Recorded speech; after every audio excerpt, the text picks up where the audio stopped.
ओम शांति। मुरली चल रही थी 11 अक्टूबर 1967, पेज 2 के मध्यांत में बात चल रही थी। इन आँखों से जो कुछ देखा जाता है वो सब विनाश हो जाएगा। हम आत्माओं को अब घर जाना है। बाप कहते हैं, मीठे बच्चों, ये पुरानी दुनिया, पुरानी देह और ये छीछी संबंध आदि सब छोड़ना है। एक बाप को ही याद करो, क्योंकि अब जाना है बाप के स्वीट होम। मनुष्य मुक्ति में जाने के लिए कितना माथा मारते हैं, परंतु जो भी माथा मारने की बातें हैं वो सब है भक्ति मार्ग की। ऐसी बात और कोई समझा ही नहीं सकता कि भक्ति मार्ग की सारी बातें खोटी हैं। तुम बच्चे अब समझते हो, हम आत्मा स्वीट होम की रहने वाली हैं और यहाँ आते हैं पार्ट बजाने। पहले सुख का पार्ट बजाते हैं,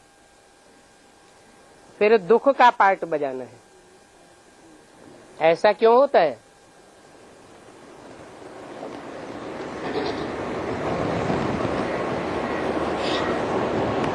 सुखी होने के बाद दुख मिले अंत में वो अच्छा होता है, या पहले दुख मिले और अंत में सुख मिले वो अच्छा होता है? हैं? पहले दुख भोग लें बाद में सुख भोगें वो अच्छा है। लेकिन होता क्या है, पहले हम आत्मा इस रंगमंच पर आकर के सुख भोगती हैं और अंत में दुख भोगती हैं। अगर अंत में सुख मिले तो बाप की प्राप्ति होगी। इसलिए ये ड्रामा बना हुआ है।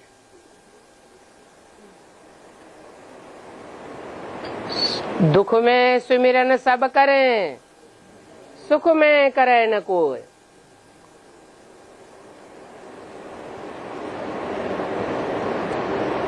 और सुखी इसलिए भी होती है पहले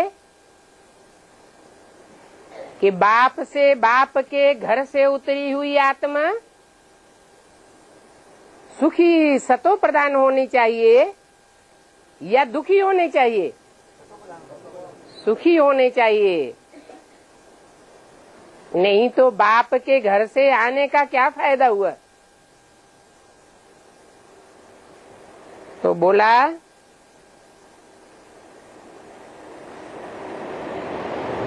अभी फिर से बाप आया हुआ है, कहते हैं अब तुम्हारा सुख का पाठ चलने वाला है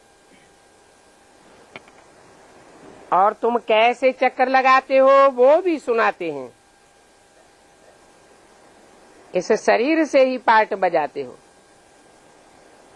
घड़ी घड़ी सुबह हो उठ करके ये ख्याल करो,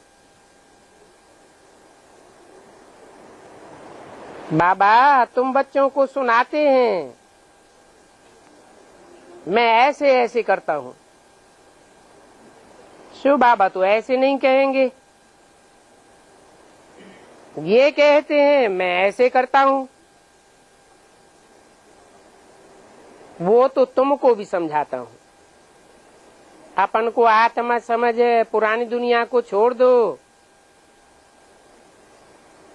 उस पुरानी दुनिया में तो बहुत संबंधों से अनेक प्रकार के कनेक्शन होते हैं और यहाँ तो है ही एक बाप दादा। आपस में भाई बहन, बस। इसलिए गायन भी है मधुबन में मुरलिया बाजे।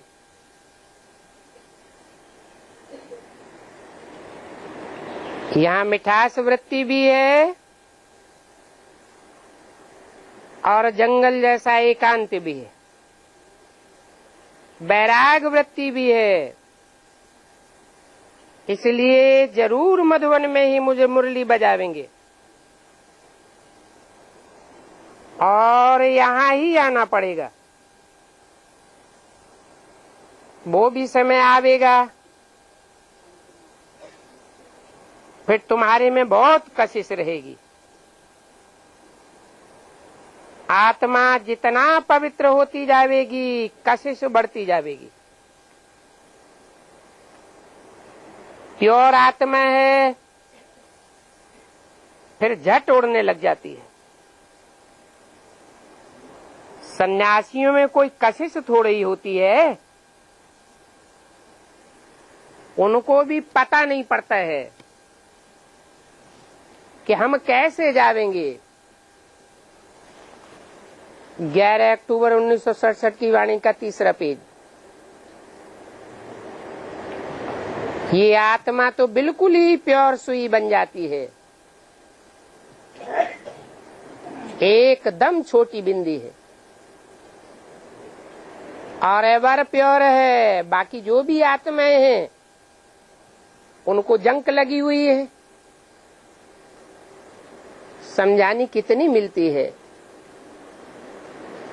उनको कहा जाता है अनादि बनी बनाई मूर्त। बाप में कितनी कशिश रहती है। सब उनको याद करते हैं, हे भगवान, ओ गॉड फादर, या अल्लाह। भारत में लिंग बनाए करके रख देते हैं।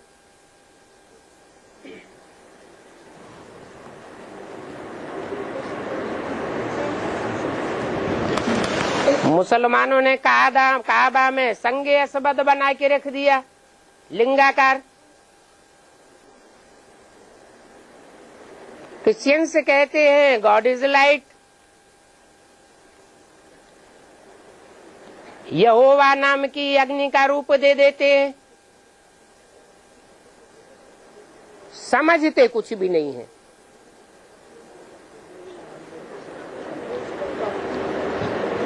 कि जब वो साकार मुकर्रर रथ में आता है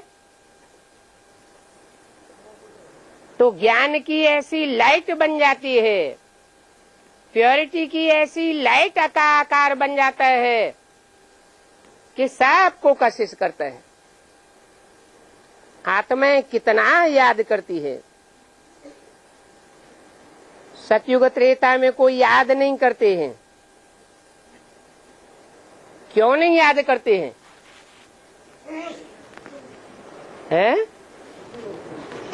एक तो सुखी होते हैं, दूसरे वहां सब आत्माएं पवित्र हैं। कोई अपवित्र नहीं है जो पवित्र की कशिश करे। और तीसरा, वहां बाप की पहचान ही किसी को नहीं होती है। वहां तुमको कशिश नहीं होती है। वापस जाने की भी कशिश नहीं होती है, क्योंकि तुम हो ही सतो प्रधान। द्वापर युग से जब कट चढ़ती है तो दुखी होने से याद करते हैं। कहते हैं बाबा आकर के हमको पावन बनाओ।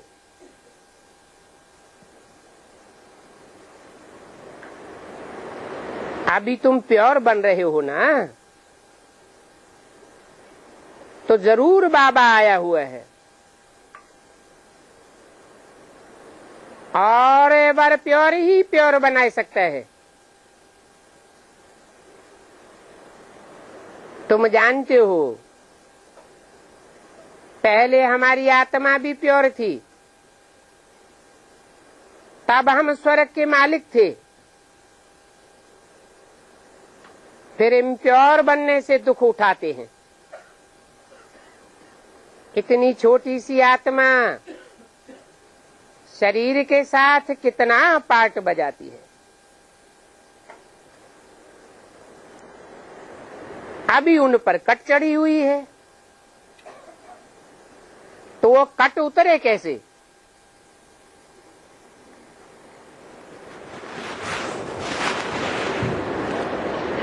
जो जंक चढ़ी हुई है उसको उतारने का तरीका क्या है? तुम जानते हो, हमारी भी आत्मा प्योर थी।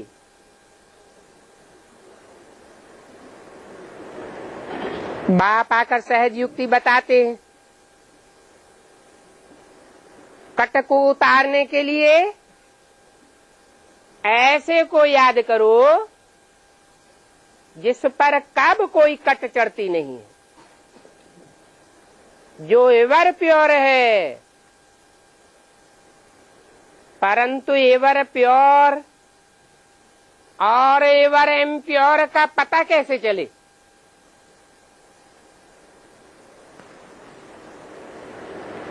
सन्यासी तो घर घाट छोड़ करके भाग जाते हैं और कहते हैं हम पवित्र हैं।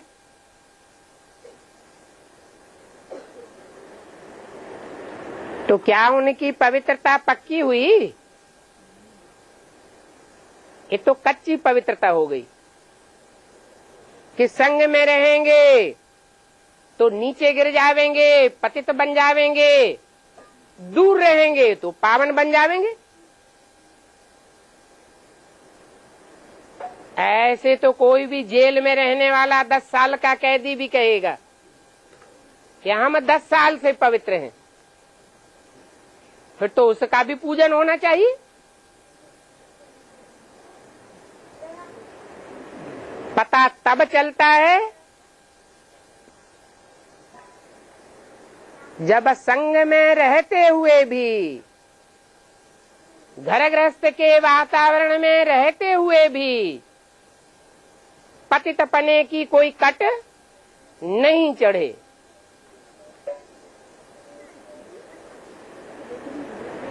माथा दमदमाता रहे,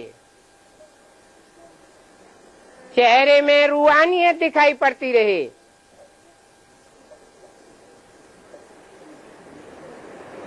ज्ञान का भंडार मुख से निकलता रहे। नहीं तो ब्राह्मणों का अनुभव है,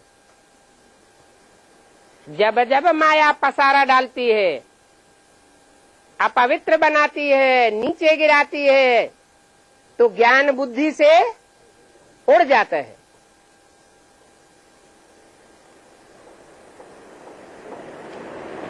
तो पहचान करनी पड़े। एवर प्योर को कैसे याद करें?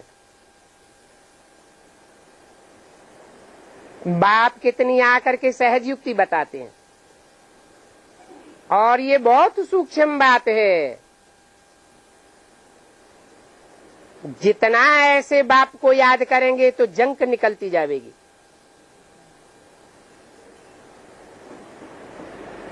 कौन सी जंक है?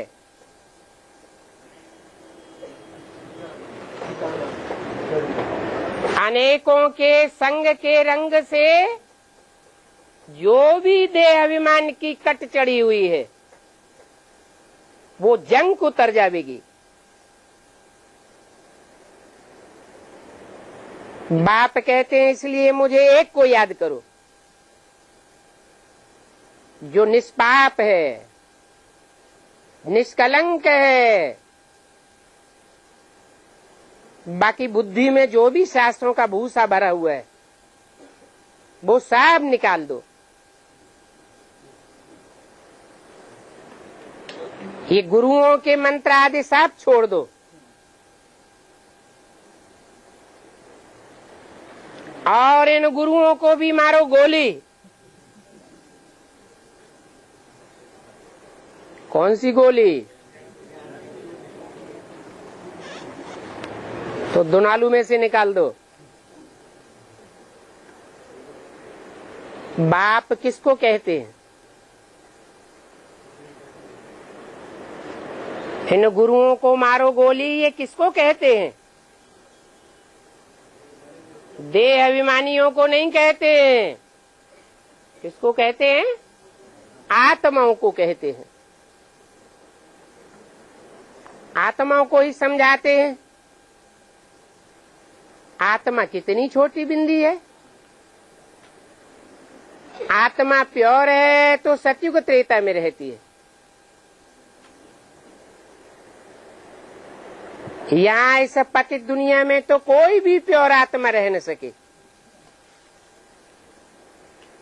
इसलिए कहते हैं देवताओं के पांव इस पतित धरनी पर पड़ नहीं सकते।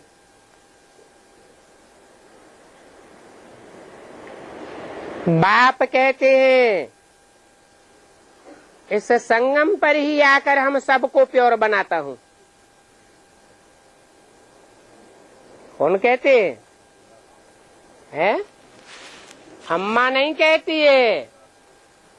अम्मा के रूप में नहीं कहते। किस रूप में कहते हैं? कौन कहते हैं? बाप कहते हैं। संगम पर मैं आकर के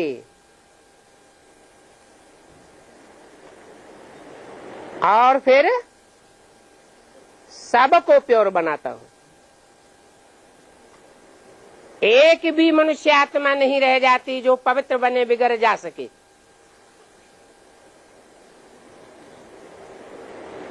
और आकर के प्योर बनाता हूं। ऐसे नहीं ब्रह्मा के तन में आऊं, ज्ञान सुना के चला जाऊं और तरीका मालूम होने के कारण हम फिर स्वयं पतित से पावन बनते रहे।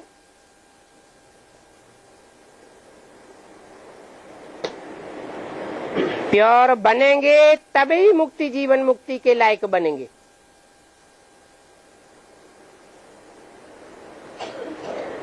नंबरवार पुरुषार्थ अनुसार समय जब आवेगा शरीर छोड़ने का, तो फिर यह वायुमंडल भी तुम देखेंगे।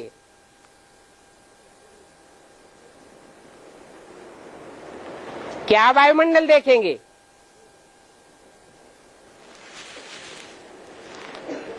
वायुमंडल तुम्हें दिखाई पड़ेगा कि अब विनाश हुआ कि हुआ।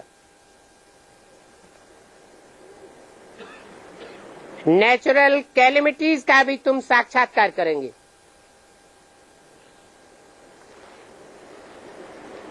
कैसे अर्थक्वेक आदि होती है, ये सब आसार तुम देखते रहेंगे।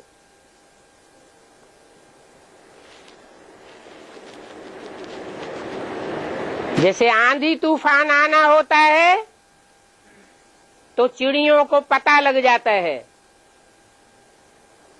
1-2 घंटे पहले से ही कि तूफान आने वाला है, और वो अपने घोंसले का रास्ता पकड़ लेती है। ऐसे ही तुम आसार देखते रहेंगे और रिहर्सल होती रहेगी। तुम हो गुप्त सेना और तुम सारे विश्व के मालिक बनने वाले हो।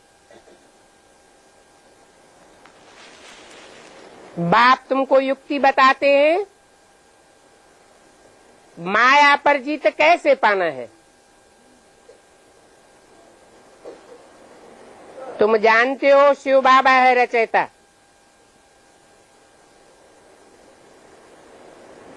कौन रचयिता है? शिव रचयिता है, बाबा रचयिता है या शिव बाबा रचयिता है? जो शिव है सो ही बाबा है, जो बाबा है वही शिव बाबा है। अंतर क्या है? शिव मेरी बिंदी का नाम है। वो बिंदी जो सदा शिव है वो मुकर्रर रथ में प्रवेश करने पर बनती है शिव बाबा। वो यज्ञ के आदि में भी था, ज्ञान का बीजारोपण करने वाला। रचयिता साकार में होना चाहिए या निराकार? साकार चाहिए, क्योंकि ये मनुष्य सृष्टि भी साकार है। सृष्टि का चक्र कैसे फिरता है और रचना के आदि मध्य अंत को वो ही जानते हैं और कोई नहीं जानते। तुमको नॉलेज भी चाहिए और प्योर भी बनना है।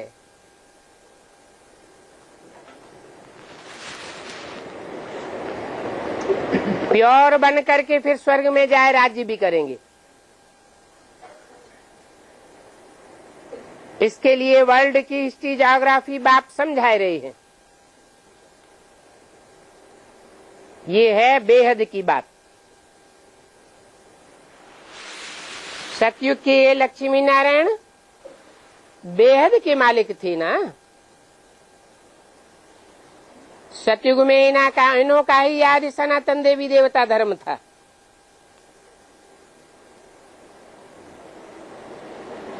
तुम जानते हो 5000 वर्ष पहले देवी देवताओं का राज्य था।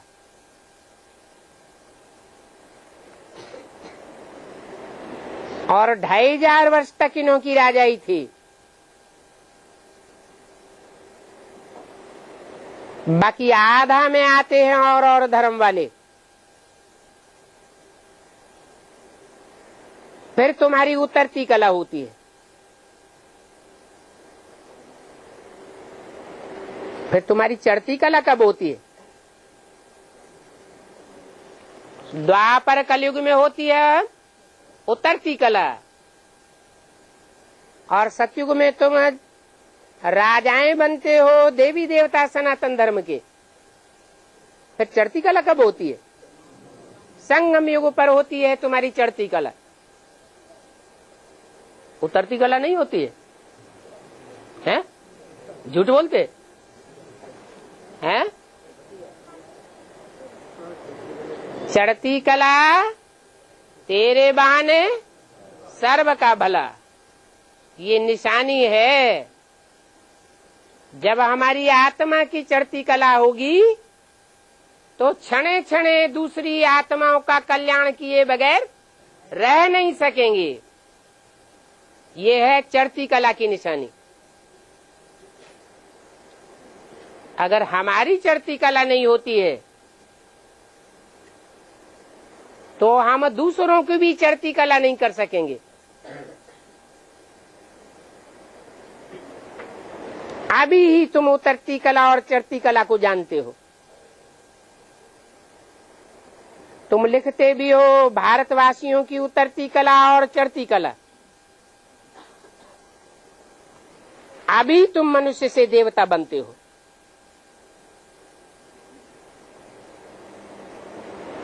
और तुम्हारी है चढ़ती कला।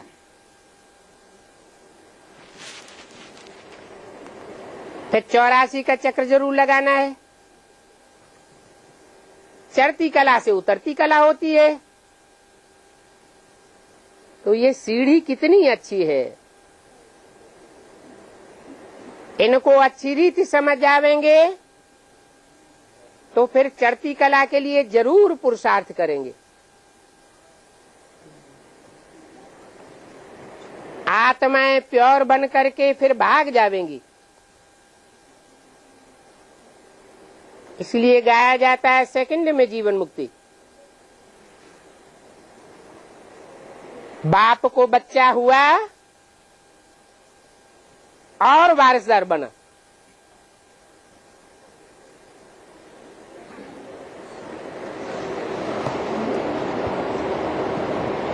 यहां भी शिव बाबा को जाना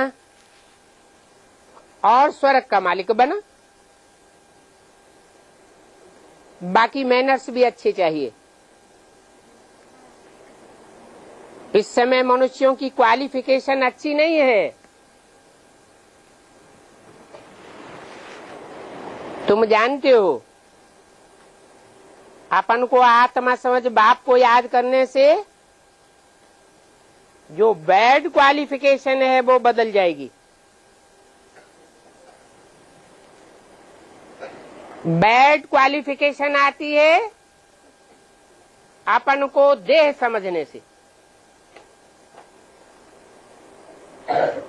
देवताओं के दैवी क्वालिफिकेशन का गायन करते हैं, कहते हैं सर्वगुण संपन्न, 16 कला संपूर्ण, संपूर्ण अहिंसक, मर्यादा पुरुषोत्तम। भारत का प्राचीन क्वालिफिकेशन देखो कैसा था। अभी भारत का क्या हाल है।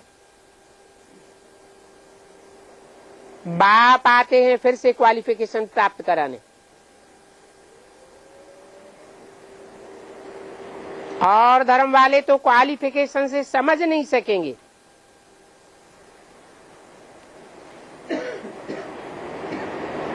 भारतवासियों की क्वालिफिकेशन नहीं है। आदि सनातन देवी देवता धर्म का हो तो इन बातों को समझ सकेगा। पहले भारतवासियों की ही क्वालिफिकेशन थी। आदि सनातन देवी देवता धर्म का हो तो बात बुद्धि में बैठे। मनुष्य तो कौओं में सल कांव कांव करते रहते हैं, अर्थ तो कुछ भी नहीं समझते।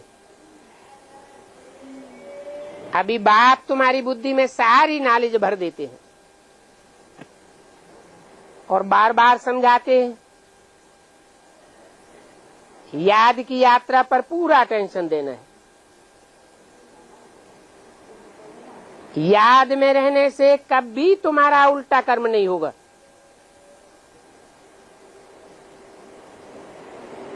ला ऐसे कहता है। उल्टा कर्म कब होता है?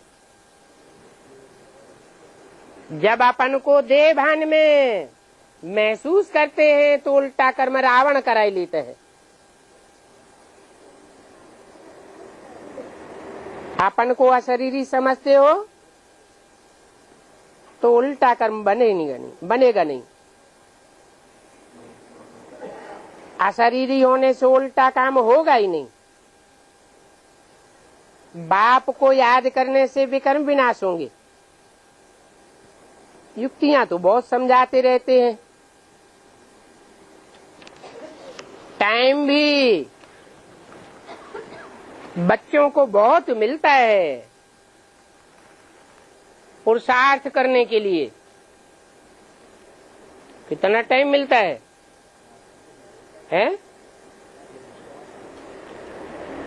बच्चों को पुरुषार्थ करने के लिए टाइम कितना मिलता है?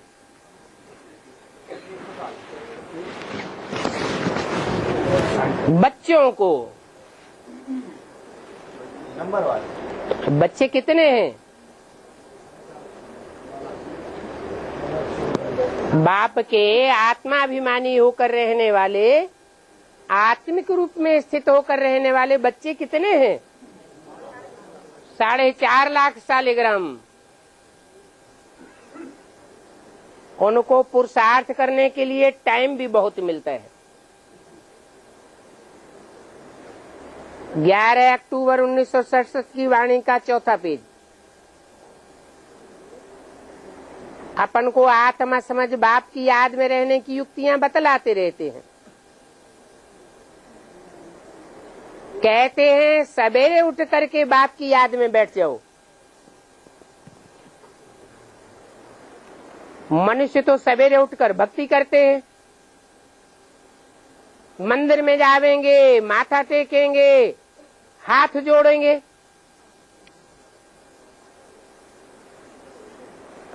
यहाँ तुम कौन से मंदिर में जावेंगे?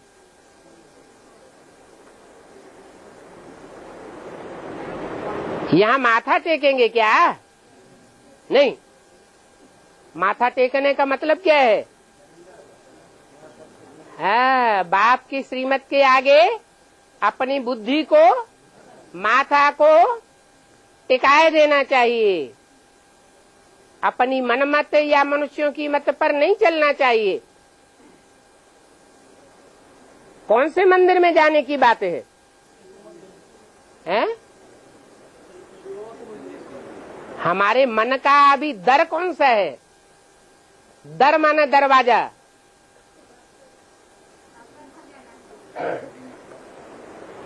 जो बाप का घर है, बाप का ठिकाना है, वो ही हमारा दरवाजा है। तो भक्ति मार्ग में जड़ मंदिर में जावेंगे, माथा टेकेंगे और हाथ जोड़ेंगे।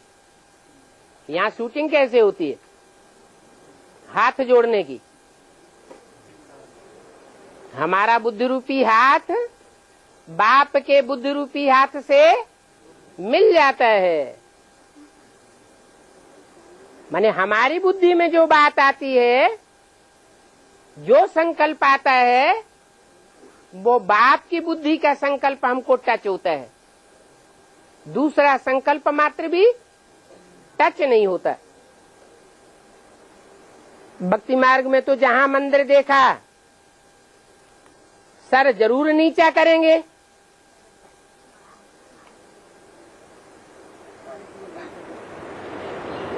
वो भक्ति मार्ग की शूटिंग कहाँ होती है? यहाँ शूटिंग होती है। कैसे?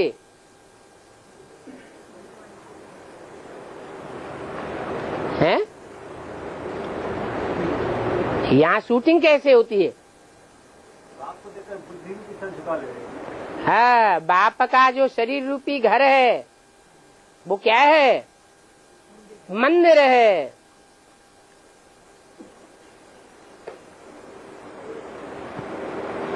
वो तो सब हैं भक्ति मार्ग की बातें। वो तो घड़ी घड़ी माथा टेकते रहते हैं। यहाँ तुम क्या करते हो भक्ति मार्ग की बातों का शूटिंग पीरियड में? तुमको क्या बोला? घड़ी घड़ी बाप को याद करो, कदम कदम पर बाप की श्रीमत लो। बाप कहते हैं तुम बच्चे हो, तुम बच्चों को बाप बैठ पढ़ाते हैं।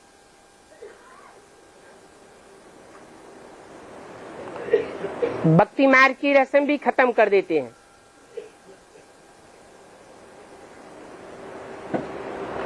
क्या रस्म? भक्ति मार्ग में गुरु लोग जिनको पढ़ाते हैं, उन शिष्यों से कैसा व्यवहार करते हैं?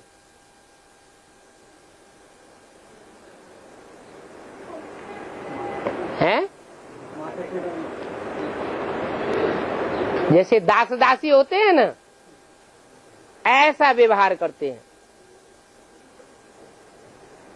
परंतु बाप आकर क्या कहते हैं? बच्चे, I am your most obedient servant.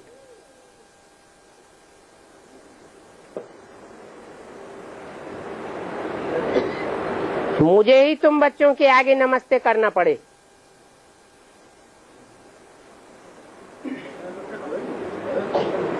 नमस्ते करना माना है झुकना पड़े। बाप कहते हैं मैं तुमको अपने से भी बड़ा बनाता हूं। कैसे?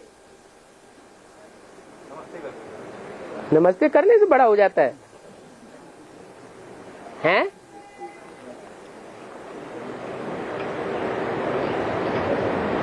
सर के ऊपर कितने मणकों को रखते हैं? तो अपने से भी ऊंचे हो गए कि नहीं? बाप खुद विश्व की बादशाही का ताज नहीं लेता। किसको देता है? अष्ट देवों को देता है। तो मैं तुमको अपने से भी बड़ा बनाता हूं। सन्यासियों के मुख से कब नमस्ते नहीं निकलेगा? किसके लिए? अपने चेलों के लिए। वो अपने चेलों के सामने कब झुकेंगे नहीं। वो तो अपन को बहुत बड़ा समझते हैं। चेलों के सामने अपने को क्या समझते हैं? शिवो अहम, अपन को भगवान समझते हैं। तो देखो कितना फर्क हो जाता है। वो चेलों को अपना दास दासी मानते, अपन को भगवान समझ करके बैठते, और यहाँ बाप बच्चों का ओबीडेंट सर्वेंट बन करके आता है, बच्चों को मालिक बनाता है, खुद दास दासी बन करके चारों तरफ चक्कर लगाता है, बच्चों को कष्ट नहीं देता। बच्चे राजाई भोगते हैं कहाँ? है संगम युग में ही ये सब शूटिंग हो जाती है। यहाँ बाप अर्थ सहित सब कुछ समझाते हैं। कैसे हैं? यहाँ उन सन्यासियों की शूटिंग नहीं होती होगी, है? भक्ति मार्ग में जो जात जाति के सन्यासी बनते हैं, कोई सफेद कपड़े वाले, कोई पीले कपड़े वाले, कोई काले कपड़े वाले, कोई लाल कपड़े वाले, कोई नंग मुनंगे, उनकी शूटिंग यहाँ नहीं होती है क्या?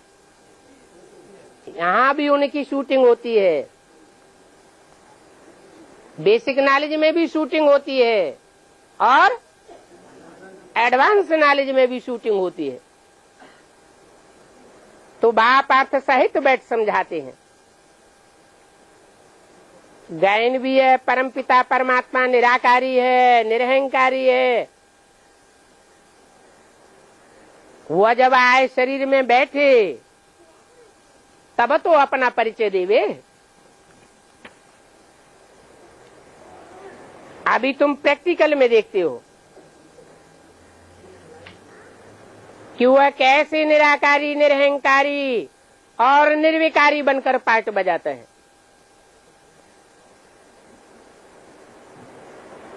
और बाप कैसे बैठकर हम आत्माओं को पढ़ाते हैं। तो धारणा करनी चाहिए,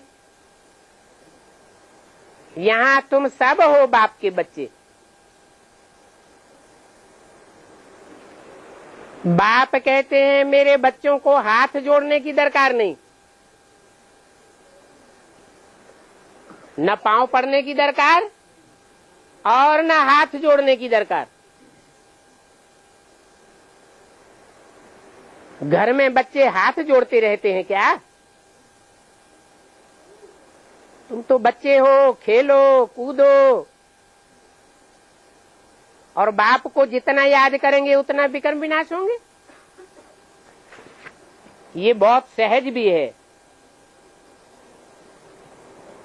याद करना,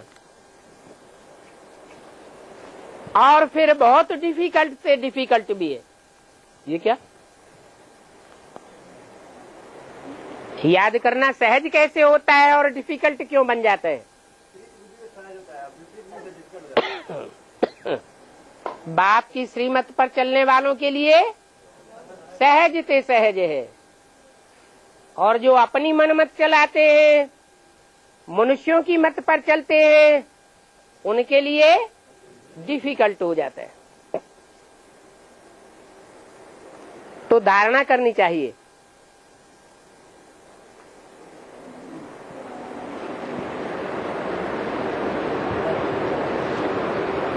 इस याद की यात्रा में बहुत युद्ध चलती है। 84 के चक्र की कहानी को समझाना तो सहज है, इसमें माया कोई इंटरफियर नहीं करती।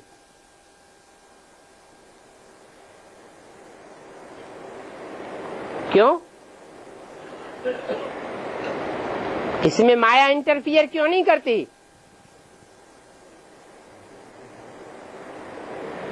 है?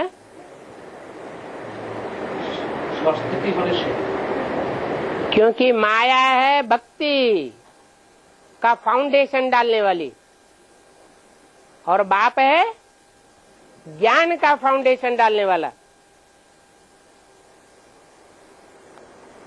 माया रावण में भक्ति का ज्ञान है,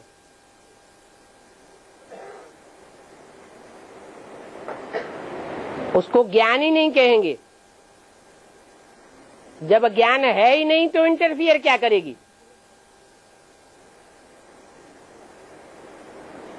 और माया रावण के जो भी फॉलोअर्स हैं वो भी तुम्हारे ज्ञान का मुकाबला कब नहीं करेंगे? करते हैं क्या? ज्ञान का मुकाबला नहीं करेंगे, लेकिन याद की यात्रा में विघ्न बहुत आते हैं। तुम कोई की बुद्धि में ज्ञान फट से बैठा सकते हो, बाकी तुम खुद कहते हो बाबा आपकी याद हमें घड़ी घड़ी भूल जाती है। इसलिए बाबा कहते हैं योग अक्षर में मुझो मत। ये तो याद ही बहुत सहज है। और याद किसकी आती है? हैं? याद उसकी आती है जिससे कुछ प्राप्ति हुई हो। तो बाप से जो तुम्हें प्राप्ति होती है वो दुनिया में कोई से प्राप्ति नहीं होती है। आत्मा ही बाप को याद करती है। आत्मा का शारीरिक बाप तो है, फिर आत्मा शिव बाबा को क्यों याद करती है? वो फिर कौन सा बाप है?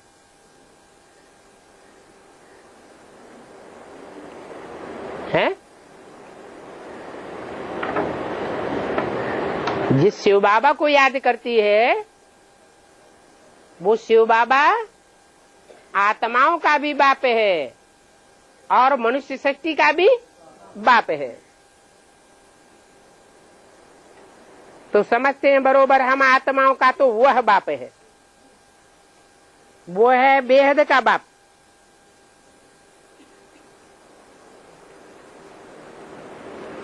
इब्राहिम बुद्ध क्राइस्ट हैं हद के बाप। थोड़े से हुजूम के बाप।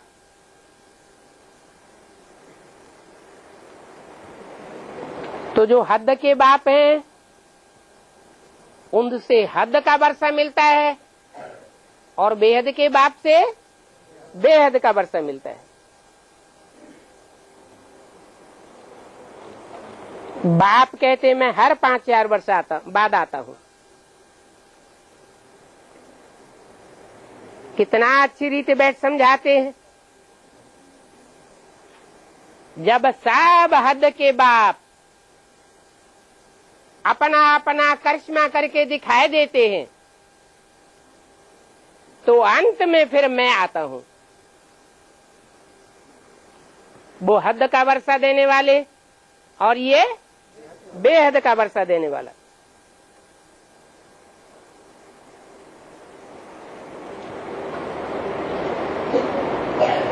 कितनी अच्छी रीति बैठ समझाते हैं मीठे बच्चे।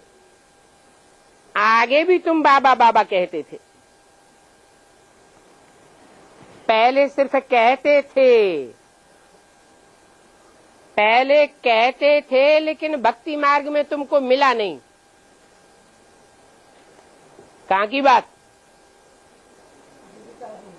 है? यज्ञ के आदि में नहीं मिला। यज्ञ के आदि में मिला तो था, लेकिन ब्रह्मा ने ही पहले पत्ते नहीं पहचाना तो और कोई कैसे पहचानेगा? जो 2500 वर्ष का भक्ति मार्ग है उसमें तो आया ही नहीं था, पहचानने की बात नहीं।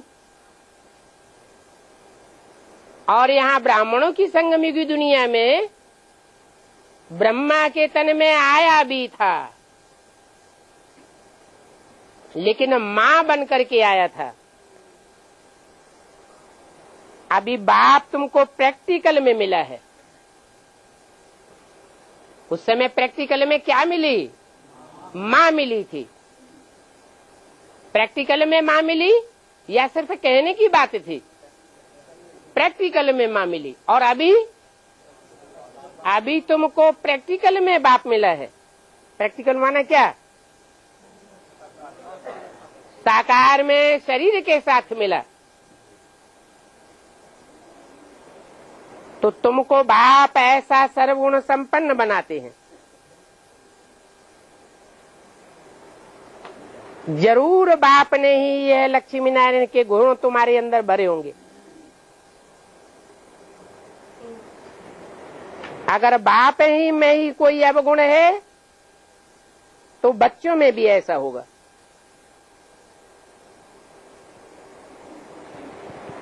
जो बाप में अवगुण होते हैं वो बच्चे भी सीख जाते हैं।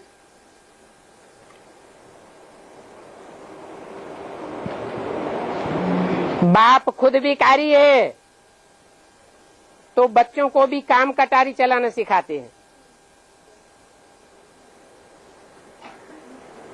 ये रस्म रिवाज रावण राज्य की अब बंद होती है।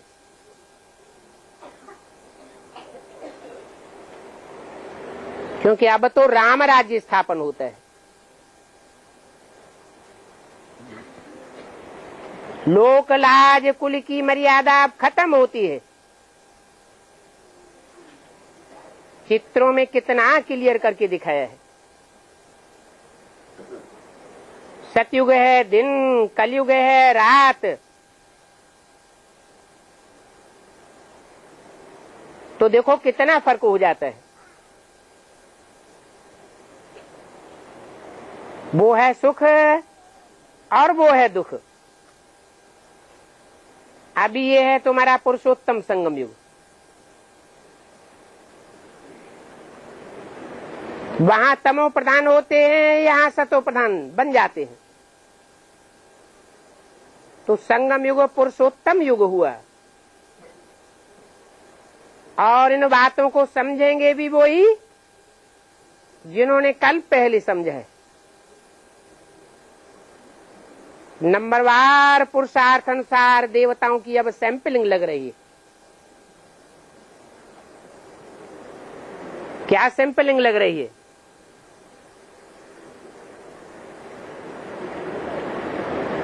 जिनको फर्स्ट डायनेस्टी में आना होगा, जिनको सेकंड, थर्ड, फोर्थ डायनेस्टी में आना होगा, उनकी सैंपलिंग अभी लग रही है। भांति भांति की सैंपलिंग होती है ना। वो गवर्नमेंट तो झाड़ों का सैंपलिंग लगाती है, वो तो जड़ होते हैं। बाप भी आकर फूलों का सैंपलिंग लगाते हैं।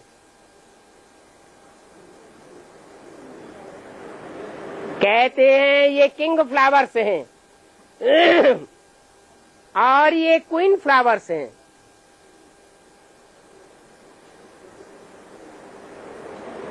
ये भी सैंपलिंग लगाने का फैशन अभी निकला है।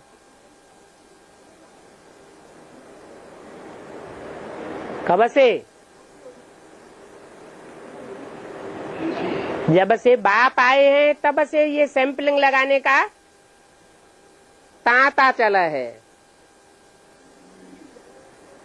यहाँ मनुष्यों को कांटे से फूल बनाने का उत्सव है।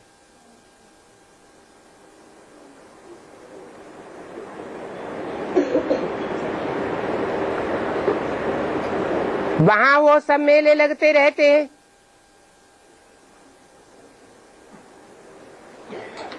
क्या बनाते हैं? मेलों में क्या इकट्ठा होता है? मैला ही इकट्ठा होता है। सब कांटे बन जाते हैं। कोई मेला महीना 2 महीना, ये मेला तो है ही है। और बाप बच्चों से मिलते ही रहते हैं। उन मेलों में तो मेले बनते हैं, किन मेलों में?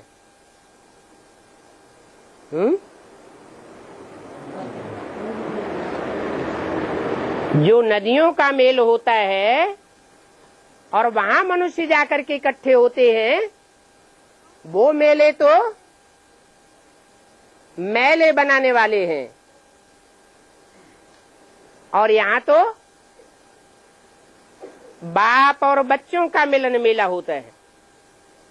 ज्ञान सागर और नदियों का मिलन होता है। वहां नदियों का मेल होता है, नदियों को पतित पावनी समझते हैं। और यहाँ एक बाप ही पतित पावन है। यहाँ तुम उज्जवल बनते हो।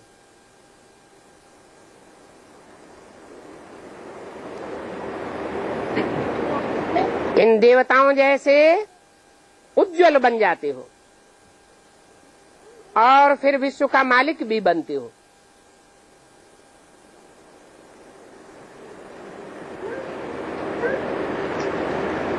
और डायनास्टीज में देवताएं तो बनेंगे, लेकिन विश्व का मालिक नहीं बनेंगे। और यहाँ इस पुरुषोत्तम संगम युग में तुम विश्व का मालिक भी बनते हो और देवता भी बनते हो। अभी तुम समझते हो, आखिर वह दिन आया, आज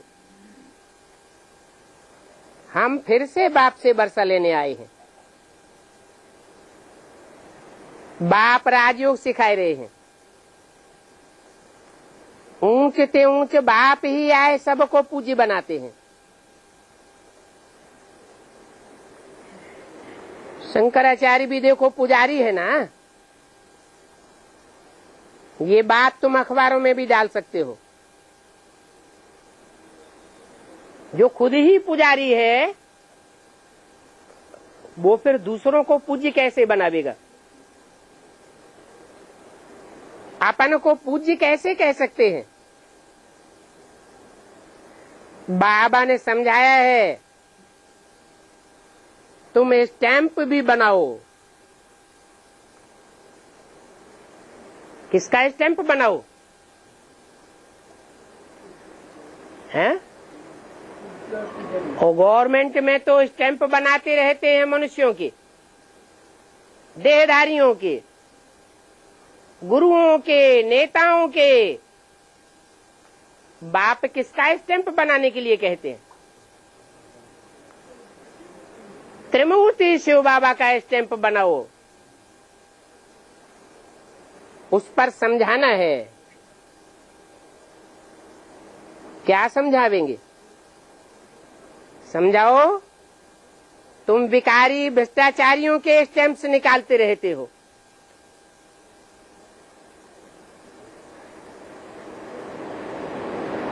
ये बेहद का बाप तुम्हारी बुद्धि में नहीं आता।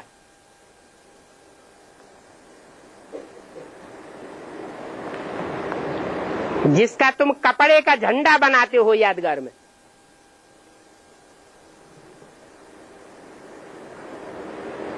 वो 3 रंग के शरीर रूपी वस्त्र कौन है? जिन्होंने पवित्रता के बल से विश्व पर विजय पाई थी, जिनकी यादगार झंडा तुम आज भी बुलंद करते रहते हो। परंतु ये कपड़े का झंडा बुलंद करने से कुछ भी नहीं होगा।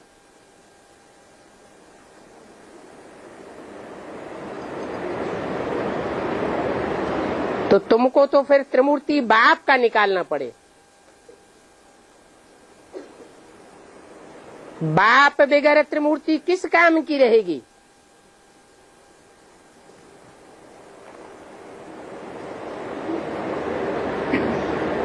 है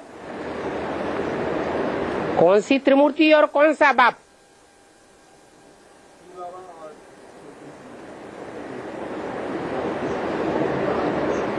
वहां बेसिक नॉलेज में कौन सा बाप दिखाया और कौन सी त्रिमूर्ति दिखाई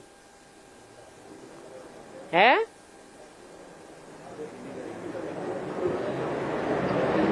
ब्रह्मा को तो ओरिजिनल रूप में दिखाई दिया, बाकी विष्णु और शंकर तो भक्ति मार्ग का दिखाई दिया।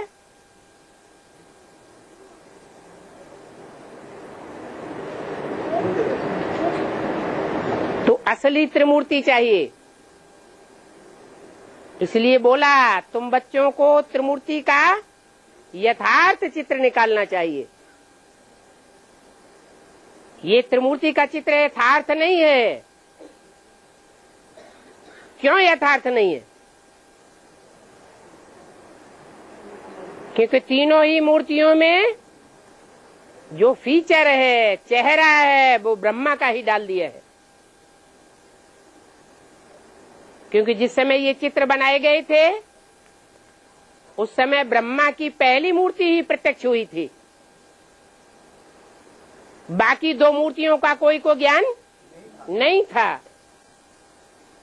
जैसे भक्ति मार्ग में त्रिमूर्ति ब्रह्मा कह देते हैं, ऐसे बेसिक नॉलेज में भी त्रिमूर्ति ब्रह्मा का चित्र डाल दिया है। तो त्रिमूर्ति का भी है ओरिजिनल चित्र चाहिए और बाप का भी ओरिजिनल चित्र चाहिए। बेसिक में त्रिमूर्ति में बाप का कौन सा चित्र रखा है? कौन सा चित्र रखा है? तीन मूर्तियों के ऊपर उन्होंने बिंदु दिखाई दिया है और उस बिंदु के 32 गुण दिखाई दिए हैं। अब गुण और अवगुण निराकार निरंजन बिंदु के होते हैं या साकार के होते हैं? तो वो साकार चित्र कौन सा है? जो निराकारी स्टेज वाला हो, निराकारी, निर्विकारी, निरहंकारी हो। इसे समझाने में बड़ी मेहनत लगती है। क्यों लगती है मेहनत? बाप का पूरा परिचय देने में बड़ी मेहनत क्यों लगती है? बाप में जोर लगना पड़ता। क्योंकि बाप गुप्त वेश में आया हुआ है। ब्रह्मा के तन में आया और तो ब्रह्मा के तन के द्वारा स्वीकार किया कि शिव बाप मेरे में आता है, मैं कृष्ण की आत्मा हूं, मेरा ब्रह्मा का पार्ट है। जैसे दुनिया के और धर्म गुरु कहते हैं, क्या कहते हैं? शिवोहम ब्रह्मास्मि कहते हैं या नहीं कहते? कहते जाते हैं और मरते जाते हैं और दुनिया और ही नरक बनती जाती है। ऐसे ही ये गुरुओं की परंपरा का फाउंडेशन कहां से पड़ा है? शिवो हम कहने, समझने और लोगों को बताने, ब्रह्मास्मि कहने, समझने और लोगों को समझाने का ये क्रम, ये फाउंडेशन कहां से पड़ा? यज्ञ के आदि से ही ये फाउंडेशन पड़ गया। छुपा रुस्तम तो बाद में खुलता है। अच्छा, बच्चों को गुड मॉर्निंग। ओम शांति।